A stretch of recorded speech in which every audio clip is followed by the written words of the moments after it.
Hola, buenas tardes. Mi nombre es Mario Eduardo Velarde Velázquez, con número matrícula 23027339 de la licenciatura en Derecho. En este video, que forma parte del reto 5, explicaré la sentencia del caso Radilla Pacheco contra México, emitida por la Corte Interamericana de Derechos Humanos el 23 de noviembre del 2009.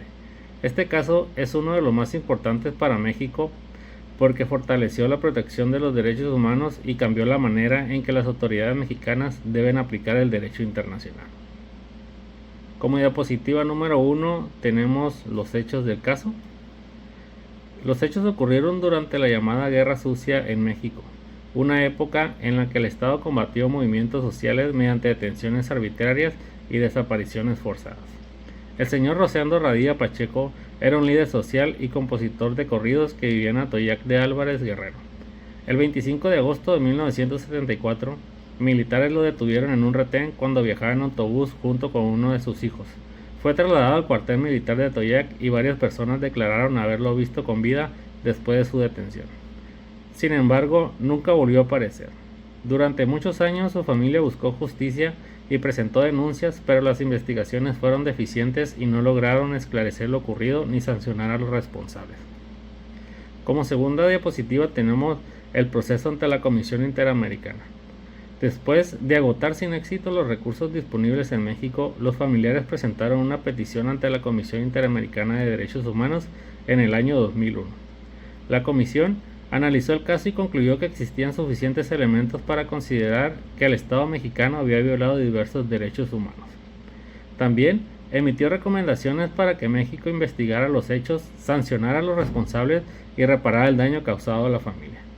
Como el Estado no cumplió plenamente con estas recomendaciones, la comisión decidió enviar el caso a la Corte Interamericana de Derechos Humanos, la cual inició el procedimiento contencioso y finalmente emitió su sentencia en noviembre del 2009.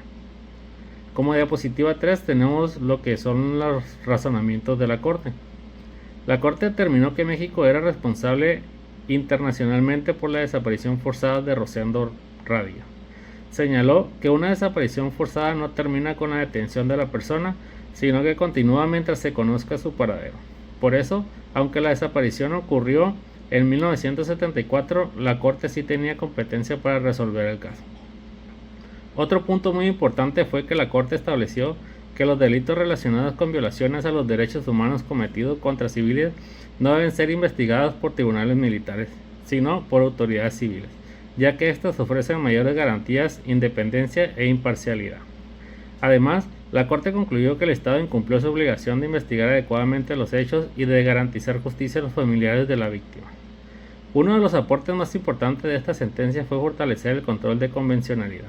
Esto significa que todos los jueces y autoridades mexicanas deben interpretar y aplicar las leyes nacionales conforme a la Convención Americana sobre los Derechos Humanos y a la jurisprudencia de la Corte Interamericana.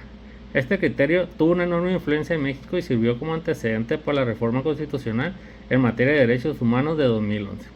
Finalmente, la Corte ordenó diversas medidas de reparación, entre ellas continuar con la búsqueda de la víctima, investigar y sancionar a los responsables, indemnizar a los familiares, realizar actos públicos de reconocimiento de responsabilidad y capacitar a las autoridades en materia de derechos humanos. Como conclusión, considero que la sentencia del caso Radilla Pacheco contra México representa un antes y un después en la protección de los derechos humanos en nuestro país. Gracias a este caso se fortaleció el acceso a la justicia para las víctimas de desaparición forzada.